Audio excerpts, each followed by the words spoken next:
Assalamualaikum warahmatullahi wabarakatuh. Perkenalkan, saya Totianto, calon guru penggerak angkatan 10 Kabupaten Landak. Hari ini saya tidak sendiri, saya ditemani oleh Ibu Endang. Beliau adalah guru bahasa Indonesia di SMP Negeri 4 Air Besar.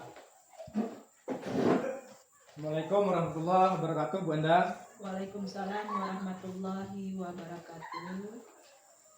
Gimana kabarnya hari ini? Alhamdulillah baik-baik saja Pak Toti. Pak Toti gimana kabarnya? Alhamdulillah sehat, luar biasa, semangat. Ya, harus tetap semangat kita ya. Mantap. Oke, Bu Endang. Tadi Bu Endang udah ngajar di kelas belum? Sudah. Udah kelas berapa Bu Endang? Tadi ngajar di kelas 8. Kelas 8. Ya. Oke, baru satu kelas ya? Ya. Oke. Pada hari ini kita ngobrol agak lama sedikit ya, nggak apa-apa? Nggak apa-apa, santai saja. Oke, siap. Alhamdulillah Bu Endang ya, hari ini kita masih bisa melaksanakan percakapan pra observasi yang nantinya saya akan menanyakan beberapa hal terkait supervisi yang akan dilaksanakan di kelas. Iya. Oke. Sebelumnya Bu Endang, saya akan menyampaikan tujuan supervisi ini ya. Iya. Tujuannya untuk mengetahui dan juga mengevaluasi jalannya proses pembelajaran yang Ibu lakukan. Dan kenapa ini dilakukan Bu? Karena sebagai persiapan awal Ibu nanti dalam melakukan kegiatan pembelajaran di kelas. Jadi saya mengharapkan adanya pra observasi ini nanti Ibu bisa melakukan pembelajaran di kelas jadi lebih baik lagi, jadi lebih percaya diri gitu Bu. Ya, siap. Oke. Baik Bu, saya akan menanyakan beberapa hal terkait supervisi yang akan kita lakukan nanti. Pertama, saya akan menanyakan tujuan pembelajaran yang akan Ibu sampaikan nanti di kelas. Seperti apa tujuan pembelajarannya? Ya. Baik, terima kasih kepada Pak Toti yang telah menunjuk saya sebagai guru yang diamati dalam pra observasi CGP di angkatan 9. Angkatan 10. Angkatan 10 ini ya? Iya, angkatan 10. Tujuan pembelajaran nanti yang akan saya sampaikan kepada siswa di sini ada dua Pak Toti. Yang mana pertama di sini yaitu siswa mampu menulis teks pidato persuasif yang dibaca dengan tepat. Itu yang pertama ya. Terus yang kedua, siswa mampu mempresentasikan hasil kerjanya itu secara lisan.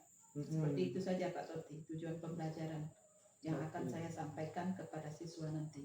Oke, berarti Ibu ada dua tujuan pembelajaran ya. Iya. Yang pertama, siswa mampu menulis teks pidato persuasif yang dibaca dengan tepat. Terus yang kedua, siswa mampu mempresentasikan hasil kerjanya secara lisan. Iya. Gitu ya. Iya. Oke, pertanyaan berikutnya Bu. Bagaimana area pengembangan kompetensi yang akan dicapai? Kalau menurut saya itu area pengembangan kompetensi yang akan saya capai di sini ada dua Pak Toti. Yang pertama yaitu tentang pengetahuan, yang kedua tentang area keterampilan. Oke. Seperti itu. Yang mana pengetahuan di sini siswa itu harus mampu dalam memahami teks pidato persuasif. Itu yang pertama ya. Yang kedua, siswa mampu mempresentasikan hasil kerjanya itu secara lisan Pak Toti. Terus area keterampilan di sini siswa mampu membuat prosedur teks pidato persuasif. Yang mana prosedur teks pidato persuasif di sini mencakup siswa mampu menulis pembuka dulu Pak Toti. Ya. Menulis pembuka dalam teks pidato persuasif itu bagaimana caranya. Terus yang kedua tentang isi. bagaimana sih isi teks pidato persuasif itu. Mm-mm. Nah, yang ketiga itu penutup. Penutupnya bagaimana? Ya, siswa yang menyelesaikan itu. Seperti itu. Oke. Dari yang saya tangkap Ibu, ada dua area pengembangan kompetensi yang akan dicapai. Iya, Pertama, pengetahuan Bu ya. iya, Pengetahuan, siswa mampu memahami teks pidato persuasif, terus siswa mampu mempresentasikan hasil kerjanya secara lisan. Betul Bu? betul. Oke, terus area pengembangan yang kedua adalah keterampilan ya. Iya, Siswa mampu membuat prosedur teks pidato persuasif. Di situ tadi kata Ibu ada bagian pembuka, ada bagian isi, dan juga ada bagian penutup ya. iya. Oke, baik Bu.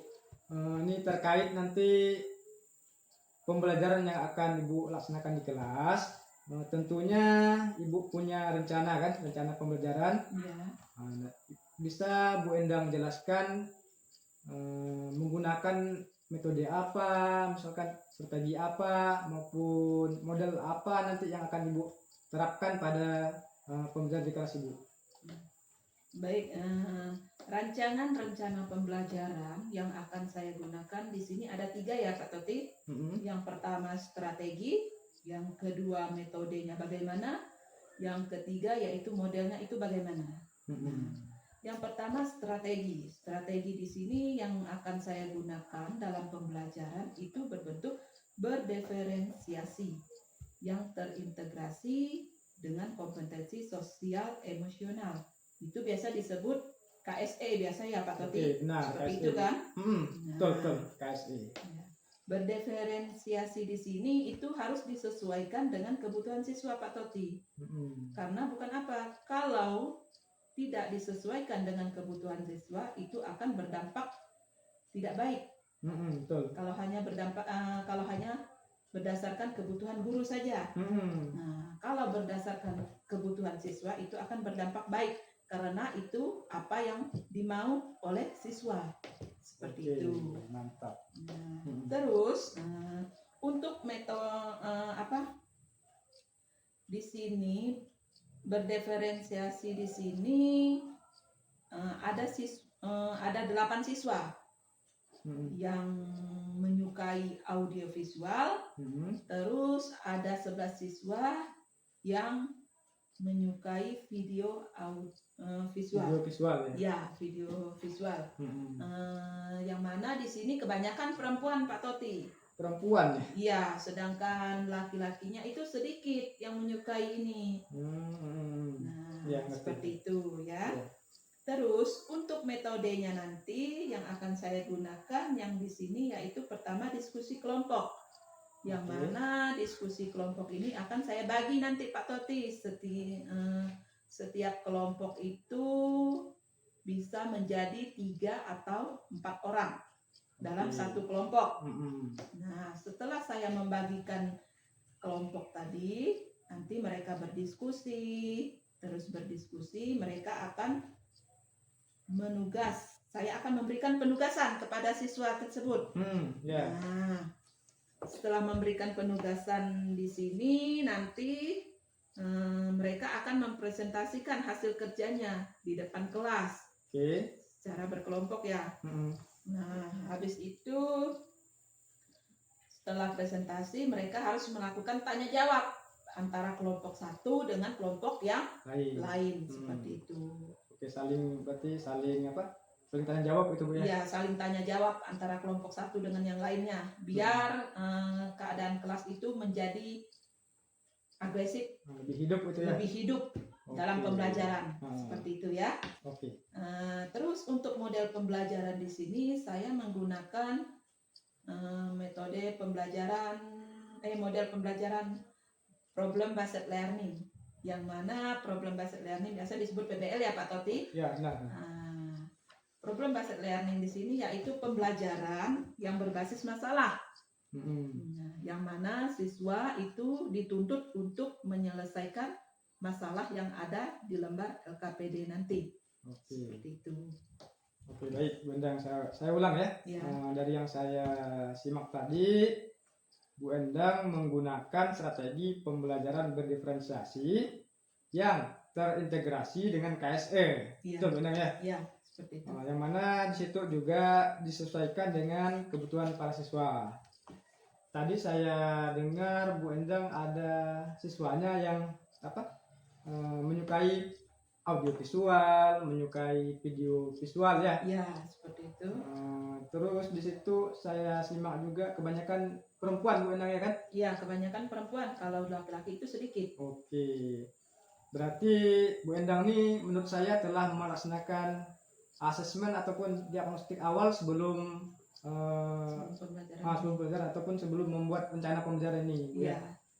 Jadi Makanya Bu, saya tahu. jadi Bu tahu mana yang audio visual, mana yang video visual, benar Iya. kan? Oke, baik Bu.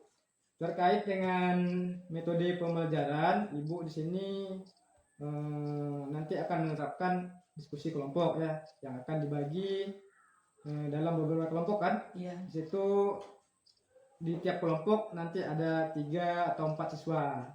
Terus setelah itu Ibu akan memberikan penugasan, kemudian siswa juga akan melaksanakan presentasi, terus tanya jawab antar kelompok gitu kan Bu? Iya. Oke. Seperti itu. Terkait dengan model pembelajaran, Ibu tadi menggunakan model PBL kan? Iya. PBL, Problem Based Learning, atau yang kita kenal dengan pembelajaran berbasis masalah ya. Oke, nanti permasalahan yang ada di LKPD akan mereka selesaikan. Oke, gitu ya. Iya. Baik Bu. Nanti di dalam pembelajaran ataupun dalam pelaksanaan pembelajaran di kelas, tentunya Ibu biasanya kan guru-guru menggunakan media pembelajaran. Iya. Jadi bisa Bu Endang menjelaskan di sini kira-kira Bu Endang menggunakan media pembelajaran apa? Nanti saya akan menggunakan media pembelajaran itu ada 2 Pak Toti. Yang pertama itu berbentuk video, yang kedua itu berbentuk LKPD.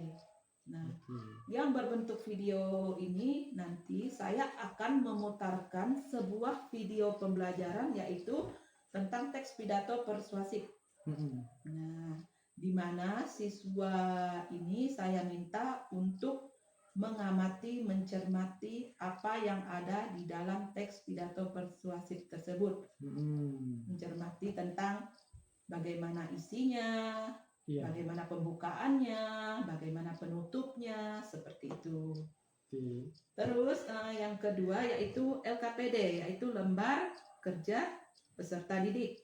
Yang mana di sini saya akan menyuruh siswa untuk menulis teks pidato persuasif. Nah, setelah mereka menulis teks pidato persuasif, di situ saya menyuruh mereka untuk mempresentasikan hasil kerjanya di depan kelas. Seperti itu Pak Toti. Oke, baik Bu Endang. Bu Endang menggunakan dua media pembelajaran.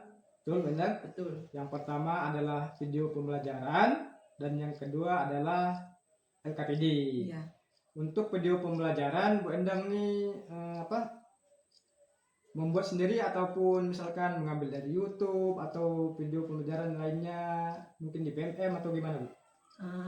Untuk video pembelajarannya saya mengambil di YouTube.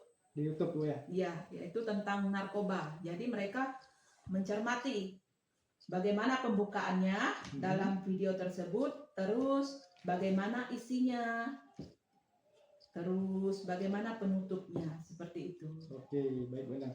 Nah, terkait LKPD Bu Endang, bentuknya seperti apa tuh LKPD-nya Bu Endang? Kalau LKPD di sini saya berbentuk esai Pak Toti. Esai? Iya. Oke, baik Bu Endang.